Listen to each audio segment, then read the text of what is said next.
Hey guys, it's Kylie. I'm going to show you a quick and easy way of how I prepare my diced red potatoes for the air fryer. Joseph and I are having some potatoes with our dinner. We have potatoes with most of our dinners just because I want to try to make sure that I am still incorporating carbs every day. So I just dice it up.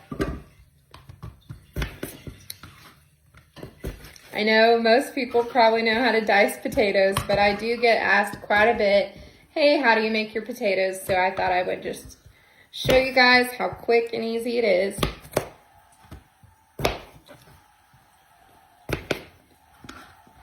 I hope you guys all have had a really good day.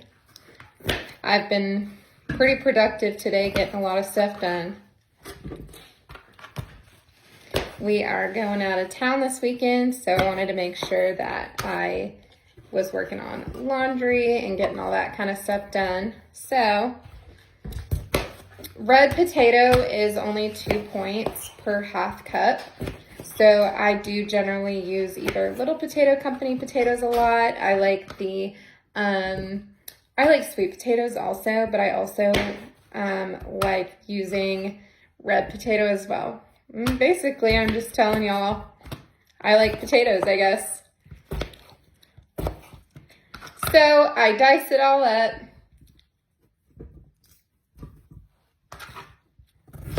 Almost done, y'all. I'm almost done. Okay. I've diced it all up like this. Got it in my little air fryer basket here. Spray butter.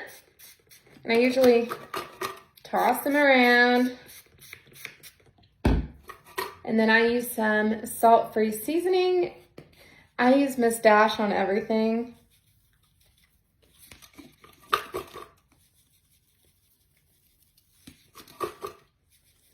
And there you go, it's ready to go. And we cook these, I cook these for about 30 minutes. Thing I like about this air fryer basket is that it does this. So everything gets cooked evenly. And I have the Instapot Vortex. It